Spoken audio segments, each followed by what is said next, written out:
Bienvenidos de vuelta al programa. Bueno, en España hay elecciones el 28 de abril, ¿no? Y estamos al lunes 4 de marzo. O sea que en menos de 2 meses. Y ha venido desde Madrid, donde vive un brillante, joven político español, Iván Espinosa de los Monteros. Un aplauso para él, por favor.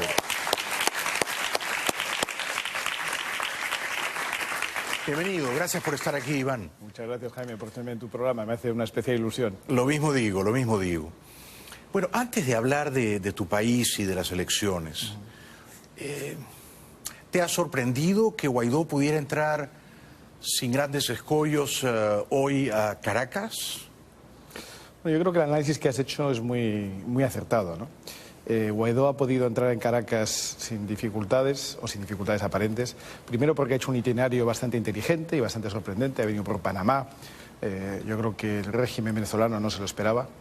Y luego porque venía con esa capa de protección que le ha otorgado Estados Unidos, ¿no? Yo creo que nombrarle de una manera tan explícita es una manera de dar un aviso muy claro a un régimen que además en este momento está muy débil, se está descomponiendo internamente.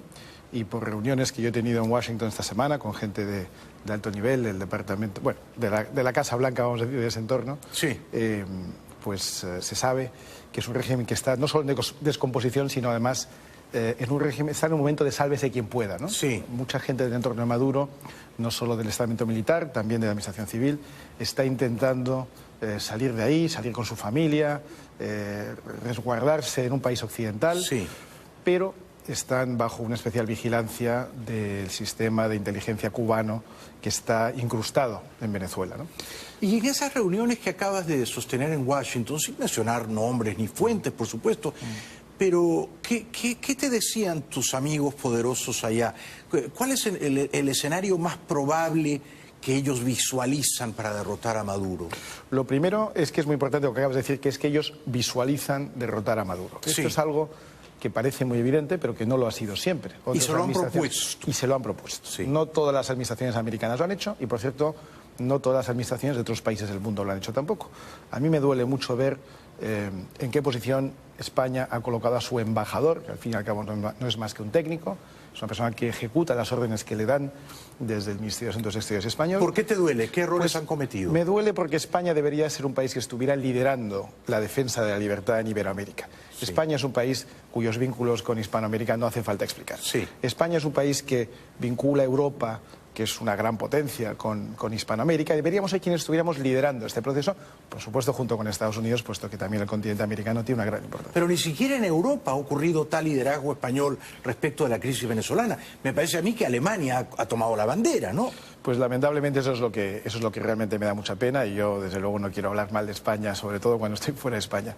Lo que sí diré es que España tiene una gran oportunidad pronto, creo que muchas cosas van a cambiar, y una de las propuestas que traeremos a la mesa y al debate electoral, y que yo espero que podamos poner en práctica, es que España vuelva a tener un papel de liderazgo en el conjunto de la Unión Europea, en su versión de gran potencia que vincula con Hispanoamérica, y que situaciones como estas sean situaciones en las que España, igual que lo está haciendo Estados Unidos, ejerza una gran presión de una manera muy clara y un gran liderazgo en la defensa de las libertades en sitios como Venezuela, en sitios como Cuba, en sitios como Nicaragua y en todos los sitios donde la libertad esté amenazada. ¿Tú crees que eventualmente va a ser necesario usar la fuerza militar para rescatar las libertades conculcadas en Venezuela, Iván? Bueno, lo que ha dicho la administración americana es que todas las opciones están en la mesa. Pero yo creo que todas las administraciones y todos los políticos tienen un enorme sentido de responsabilidad. Llegar a las armas verdaderamente es el último escenario, es el último recurso que un político o que un presidente debe poner en práctica. Por el camino hay muchas otras medidas, y hay algunas que se están poniendo en práctica ya. Hay sanciones muy dirigidas, no hacia el país, sino hacia aquellos que dirigen el país, hacia el presidente, hacia la gente de su entorno, de su gobierno, su gabinete. Y eso yo creo que va a tener cada vez más resultado, y yo creo que ya lo está teniendo. Pero creo que, perdona que yo sea en esto quizá crudo o cínico, pero trato de leer la realidad fielmente, ¿no? Creo que al final vamos a necesitar las armas, solo que el primer plan o el escenario deseable es que sean las propias armas de la República Venezolana, ¿no? Que un puñado de militares se rediman de su pasado oprobioso y usen las armas para defender la Constitución, ¿no? Y den un golpe constitucionalista. Pero incluso esa operación podría entrañar un cierto uso de la fuerza militar, solo que de la fuerza militar venezolana, ¿no? A mí me parece que ese plan, que por supuesto es muy plausible, muy deseable, es improbable. Puede que ocurra que pasa un año, pasan 2, pasan 3 y van... Y ningún militar venezolano se levanta en armas contra Maduro. ¿Y qué hacemos entonces? Bueno, yo creo que hoy lo que ha dicho el señor Bolton ha sido muy interesante, ¿no? En menos de un año estará fuera el presidente Maduro. Muchas veces los sucesos acontecen de una manera absolutamente imprevisible. Es verdad. Yo recuerdo cómo cayó el muro de Berlín. El muro de Berlín cayó por un error de interpretación de lo que dijo un alto funcionario de la Alemania comunista en televisión a las preguntas de un periodista que interpretaron de una manera incorrecta. Se entendió que aquello quería decir que se iban a abrir los muros. Cuando se preguntó un plazo del tiempo, dijo inmediatamente aquello sonó. Y entonces se agolpó un montón de gente en aquel muro. Se convenció a los guardias de que habían dicho que se iba a abrir. La confusión generó un estado de ánimo tal que al final se abrió el muro y todo el mundo corría. Por cierto, todo el mundo corría en la misma dirección. Nunca vimos un solo alemán del lado occidental correr hacia el lado oriental. Que eso es cuando de verdad se pone ante la cara del mundo qué es el comunismo. Exacto, y qué es la libertad. La gente ¿en qué sentido votaba con los pies. La gente corría en un solo sentido. Claro, ¿no? por supuesto. En Venezuela las cosas se pueden preparar, se pueden prever, hay que apoyar, hay que dar todos los recursos necesarios.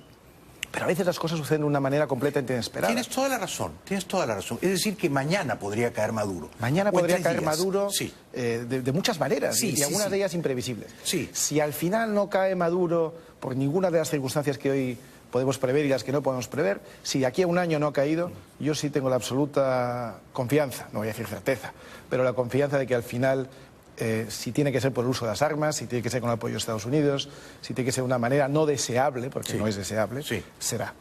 Y digamos, llegados a esa última instancia, ¿no? Porque la guerra es la última instancia de la diplomacia, España debería poner tropas, fíjate, tú recordarás bien, hace más o menos 20 años, incluso un poquito más de 20 años, Clinton era el presidente, el serbio Milosevic estaba perpetrando un genocidio contra los croatas, contra los bosnios, contra los albaneses. No había manera de detenerlo. El diálogo no bastaba para refrenarlo, ¿no? Era un matarife desatado. Y entonces Clinton y la Alianza Atlántica tuvieron que poner 60.000 hombres, retirar las tropas de Naciones Unidas que no servían para nada, ¿eh? Y a partir de ahí empezamos a disuadir a este sujeto desalmado que terminó siendo un prisionero de la Haya y murió prisionero de la Haya, ¿no es cierto? Naturalmente. Y recordarás que hubo muchos bombardeos, pero muchísimos durante semanas, miles de bombardeos para disuadir a ese matarife. Entonces, Estados Unidos puso tropas en el centro de Europa cuando tuvo que ponerlas.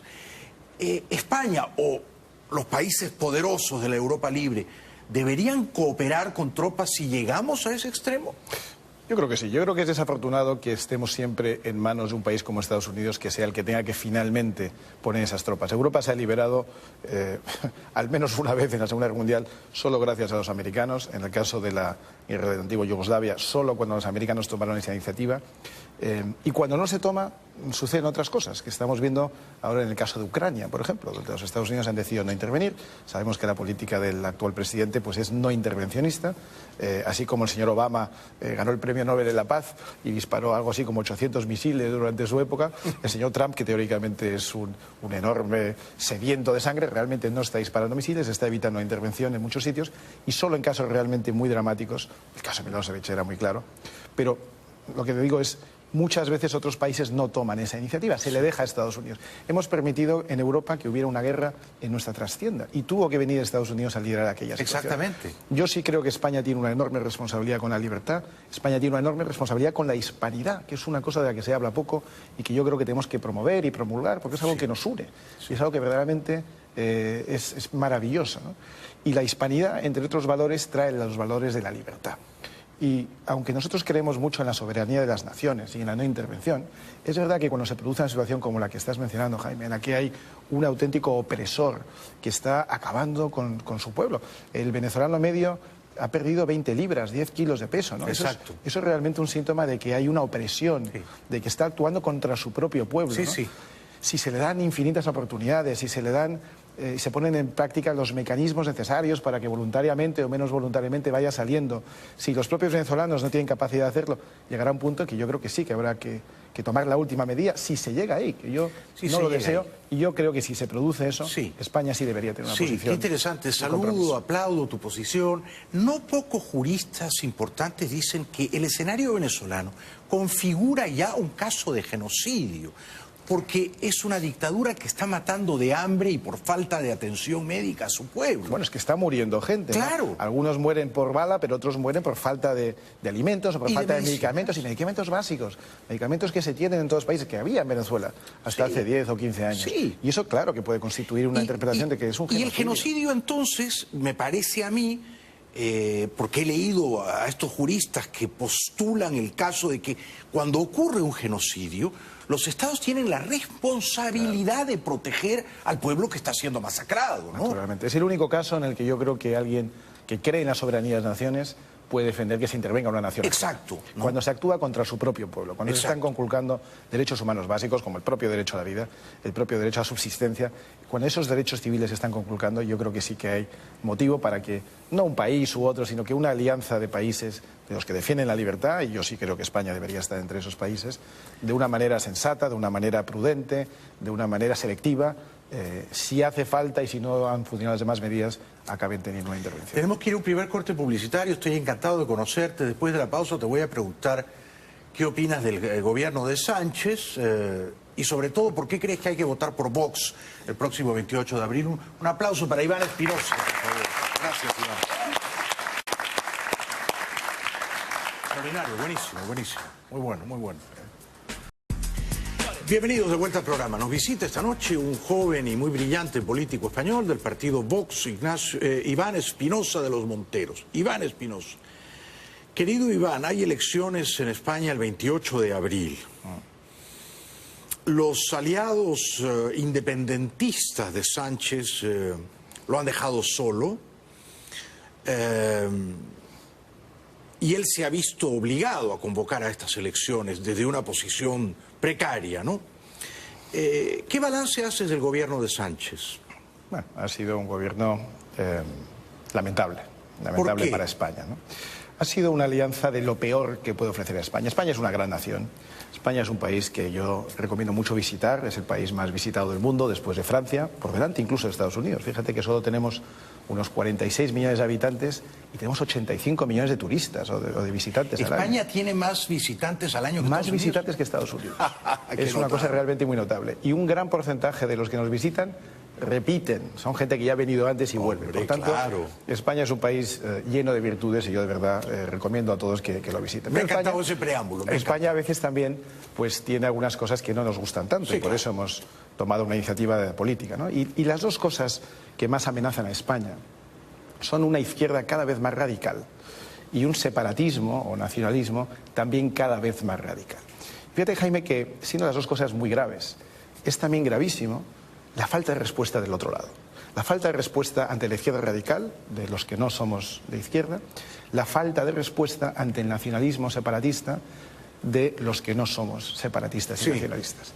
El señor Sánchez ha conseguido convocar o organizar un gobierno casi Frankenstein, utilizando sus radicales de izquierda de Podemos, un partido socialista que ya es casi irreconocible. Fíjate que el Partido Socialista, al que yo jamás hubiera votado, pero el Partido Socialista era aquel partido de Felipe González, era un partido sensato, era un partido responsable, era un partido incluso de estadistas.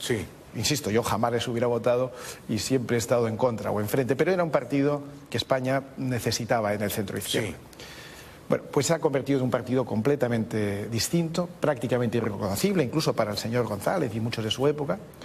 Hoy apoyado por estos chavistas de Podemos, aquellos que vinieron precisamente de Venezuela y muy apoyados por Venezuela y por Irán, y luego apoyados por partidos también muy radicales del nacionalismo, algunos incluso partidos que en su día apoyaron el terrorismo de ETA. Y luego, pues partidos catalanistas, separatistas, que como digo han hecho mucho daño y siguen haciendo a España. Esa combinación de enemigos de la libertad y de enemigos de España son los que han estado gobernando durante estos meses. Y realmente ha sido pues un gobierno que ha hecho bastante daño a España. Yo creo que el señor Sánchez ha convocado elecciones por dos motivos. Primero, porque no pudo aprobar sus presupuestos con el apoyo de todos estos grupos, era una alianza muy frágil. Y segundo, porque veía que hay una tendencia, una reacción contraria a lo que él ha venido representando en estos últimos meses. Nosotros, modestamente, creo que formamos parte de esa tendencia contraria, de esa reacción, y tenemos un crecimiento exponencial.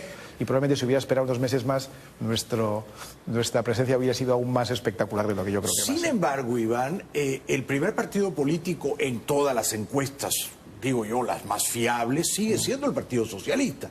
O sea, la primera intención de voto es la de Sánchez. Tiene un pelín más que 30%. Es cierto, lo que ha sucedido en España es que se ha fragmentado bastante el voto. Lo que tradicionalmente era un modelo bipartidista, donde había un partido de centro-izquierda y uno de centro-derecha, más algunos regionales y estos separatistas, hoy se ha fragmentado y hoy somos 5 los partidos que jugamos en el territorio nacional y siempre los regionalistas o separatistas, ¿no? De las provincias. El Partido Socialista hoy está en el Congreso con la representación más baja de su historia. Está gobernando con el peor resultado de su historia. Cuando uno está en el poder, pues tiene ciertos resortes que le ayudan a mantenerse el poder, tiene pues presupuesto, medios de comunicación, presencia en esos medios, y eso hace que siempre se mejore un poco el resultado anterior. Luego el Partido Socialista es probable que mejore el resultado actual, que digo que es muy malo, pero no va a ser suficiente ni siquiera con el apoyo de los chavistas ni de los separatistas, no va a ser suficiente para volver a formar gobierno. No le va a alcanzar. Estoy de acuerdo contigo. No le va a alcanzar, excepto si le apoyara un partido que es a veces difícil de definir, llamado Ciudadanos, que está ahí, que a veces apoya a la izquierda, otros a la derecha, y no sabemos si las matemáticas suman, si lo apoyaría. Ellos han dicho que no, lo cual es probablemente una confirmación de que sería que sí. Pero yo pensé que Ciudadanos era un partido de centro-derecha. Ciudadanos es un partido que arranca en Cataluña, fundado por exmiembros del Partido Socialista y del Partido Comunista. Son intelectuales, son gente de izquierdas. ¿Vienen de la izquierda muchos Vienen de la ellos? izquierda no nacionalista. Yo siempre digo que en España hace falta un partido como Ciudadanos, en el centro-izquierda, que sustituya al Partido Socialista, que sea un poco ese nuevo Partido Socialista. ¿Pero tú crees que Albert Rivera es de centro-izquierda? Bueno, Rivera no me cabe duda que es de centro-izquierda porque lo ha manifestado muchas veces. Lo que pasa, Jaime, es que en España estamos acostumbrados a ver una izquierda sucia, mal vestida, con coleta, que realmente... Y claro, y estos pues vienen bien vestidos, vienen afeitados, chicas guapas, jóvenes, buen aspecto, y la derecha pues se deja seducir por ese buen aspecto. Rivera era de izquierda, solo que se baña todos los días. Rivera es un izquierdista aseado y es un tipo que ha sido miembro del sindicato de la UGT, que es el mismo sindicato que fundó el fundador del Partido Socialista hasta hace solo unos meses. Es un tipo de izquierda, pero perfectamente aceptable, Jaime. Es una izquierda, es un centro izquierda moderado, sensato, ¿Pero no estás nacionalista. seguro de que es de izquierda? Porque fíjate, Bueno, nadie está seguro con Ciudadanos. Vargas Llosa le apoya. Bueno, porque están con esta historia de lo liberal, ¿no? Que a Vargas Llosa le gusta mucho. Vargas Llosa se ha hecho muy liberal últimamente, como yo creo que tú sabes. Pero Rivera dice que él es un liberal, un derechista liberal, moderno, progresista. Es que la palabra liberal es muy maleable, ¿no? Es muy moldeable. Todo el mundo es liberal Todo ahora, el mundo ¿no? es liberal ahora, ¿no? Todo el mundo es liberal. Desde luego, lo que te puedo garantizar, y yo creo que él te lo diría también, es que no es conservador, ¿no? Para entendernos un poco mejor. Sí. Respecto al mundo económico, si es liberal o no, pues depende del día que le cojas, porque hay días que habla de subir impuestos, hay días que habla de no. Y luego, en el ámbito de lo moral, sí es tremendamente liberal, como lo es cada vez más Vargas Llosa, claro. Con lo cual, si te entiendo, lo que tú postulas es que el votante de derechas, que no quiere que Sánchez continúe en el gobierno, va a tener que elegir entre Vox y el Partido Popular. ¿Es así? Bueno, si realmente quiere que Sánchez no siga en el poder, esas son las dos únicas opciones que garantizan que Sánchez no será apoyado. Ciudadanos no se define y yo creo que juega un poco con esa indefinición porque procura traer votos del centro, de la izquierda y de la derecha, ¿no? pero la indefinición llega a un momento, y España es el momento crítico, en el que ya no funciona tanto. Ahora necesitamos mensajes más claros. Tu gran adversario entonces no es Casado, tu gran adversario es Rivera, ¿es así? No, yo creo que nosotros hablamos en positivo. Nosotros hablamos de mejorar la situación que hay en España. Nosotros creemos que hay que sacar al Partido Socialista porque ha hecho mucho daño y tiene que pasar a la bancada de la oposición y se tiene que regenerar o desaparecer y dejar el sitio a Ciudadanos. Sí. Yo creo que es el momento de reconstruir España, yo creo que es el momento de hacer frente a la mayor amenaza que hemos tenido en al menos 500 años de historia en común, que es la amenaza separatista. No olvidemos que en España ha habido una región que se ha independizado, aunque solo fue por 5 segundos. Que es Cataluña, ¿no? Se proclamó la independencia, ocurrió y se deshizo. Y ante esa amenaza, Jaime, no ha habido respuesta oficial, no ha habido contraposición ni del gobierno, ni de la Fiscalía. Todo lo que hizo Rajoy fue insuficiente, digamos. Bueno, han terminado en prisión algunos líderes separatistas catalanes. Pero Jaime, ese juicio por el que están en prisión provisional y hoy están siendo juzgados en el Tribunal Supremo, es un juicio que inició Vox, es un juicio que no inició el gobierno ni el Estado, no lo inició ni la Fiscalía, ni la Abogacía, ni el gobierno, ni siquiera los partidos de la oposición. Lo inició un partido muy modesto llamado Vox hace 2 años, en febrero de 2017, con una denuncia, una querella en el juzgado número 13 de Barcelona, luego elevada al Tribunal Superior de Justicia de Cataluña, luego elevada al Tribunal Supremo, y hoy son precisamente los abogados voluntarios, por cierto, de Vox, más de 50 abogados los que han contribuido a esta causa, los que están persiguiendo a los separatistas y los que han conseguido la prisión provisional, que es precisamente el motivo, o uno de los motivos, por los que en Andalucía, como habrás escuchado, en diciembre Vox obtuvo un resultado muy notable. Formidable. Porque aunque se votaba en teoría sobre lo que sucedía en esa región, y nosotros hicimos una campaña sobre eso, en realidad muchos de nuestros votantes de alguna manera quisieron premiar el esfuerzo que hemos hecho y los resultados que estamos cosechando, parando el golpe sin que lo haya hecho otros. ¿Qué porcentaje obtuvieron? ¿Cuántos diputados consiguieron? Nosotros obtuvimos 12 diputados, que fue algo realmente muy notable. Muy bueno. Pero más notable todavía, Jaime, fue que conseguimos sacar al socialismo después de 36 años. Exactamente. Era, fíjate, la única región de España, la única comunidad autónoma en la que nunca había gobernado otro partido. La única. Siempre había habido cambios en las demás, incluso en los gobiernos. Y lo conseguimos precisamente gracias a que obtuvimos un voto muy transversal. Pero hubo una alianza de los tres que incluyó a Ciudadanos, ¿correcto? Quizá lo que ocurrió en Andalucía podría prefigurar lo que va a ocurrir luego en España después del 28 de abril, Iván. Es decir, yo no sé cuál de los tres partidos, ¿no? El Partido Popular, Ciudadanos o Vox va a obtener el mayor número de votos. Pero ¿a ti te parece que el que saque más votos de esos tres debería recibir el apoyo de los otros dos? Yo creo que eso sería razonable. Razonable. Lo que ha sucedido en Andalucía será parecido, pero yo creo que no será igual a lo que sucede en el conjunto de España. Porque lo que ha sucedido en Andalucía es que aquellos dos partidos que sacaron más votos que el tercero se han puesto de acuerdo entre ellos, dejando fuera al tercero y pidiendo no solamente que les apoyáramos desde fuera, sin formar parte del gobierno. Bueno, nosotros lo hemos hecho por generosidad, por responsabilidad. Y lo han hecho muy bien. Y por sentido de Estado. Les felicito. Pero ahora yo creo que ya el escenario va a ser otro. ¿Cuánto marca Vox en tus mejores encuestas ahora? Vox va a sacar entre un 15 y un 20% del voto. ¿Arriba de 15%? Yo creo que sí. Porque, digamos, Ciudadanos está más o menos ahí también. Yo creo que estará por debajo de Vox. ¿Por debajo de 15? Por debajo de Vox, no digo por debajo de 15. Por debajo de Vox. Yo creo que hemos superado ya a Podemos en las encuestas que leemos. Esto seguro. Estamos amenazando a Ciudadanos y yo creo que los vamos a superar muy pronto. Y yo creo que cuando llegue el momento estaremos muy cerca incluso del Partido Popular, lo cual puede ser una auténtica sorpresa. ¡Hombre! Una auténtica sorpresa en España. Y tanto. Pero además, si ustedes consiguen sacar más votos que Ciudadanos, eso ya sería una proeza.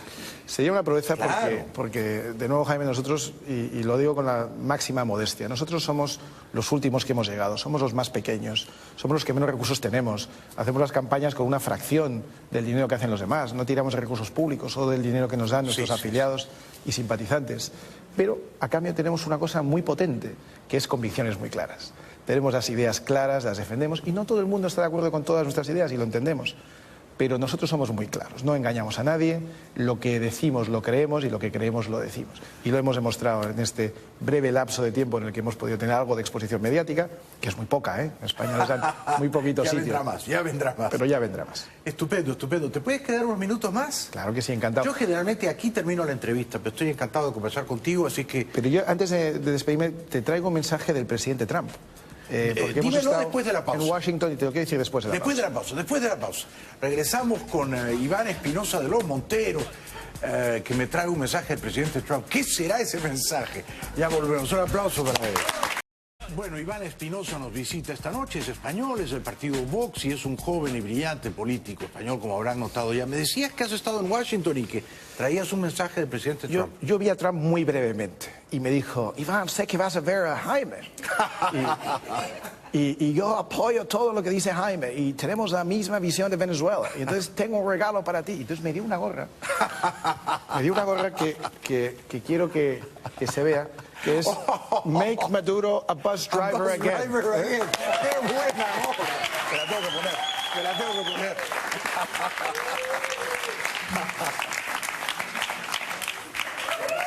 Make Maduro a bus driver again. Bueno, por supuesto. Genial, genial.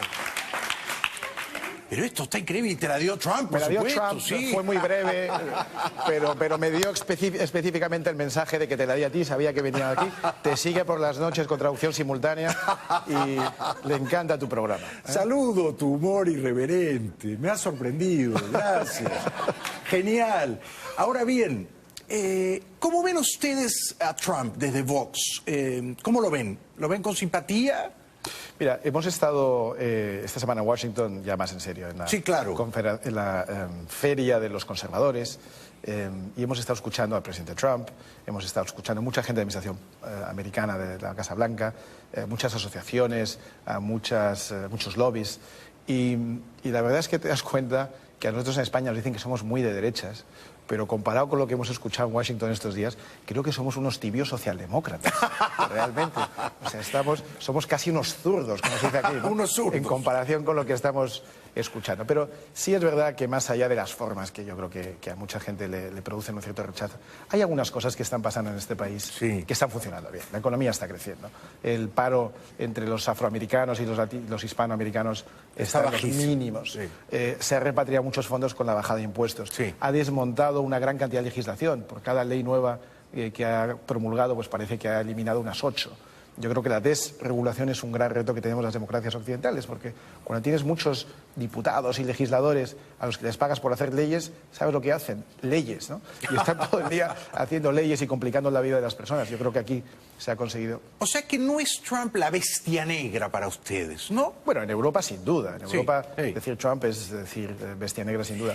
Yo lo que digo es que hay que ver las cosas con un poco más de matices, ¿no? Estoy de acuerdo. Hay cosas que son interesantes de ver. A Trump, Iván, como tú bien sabes, lo acusan de racista.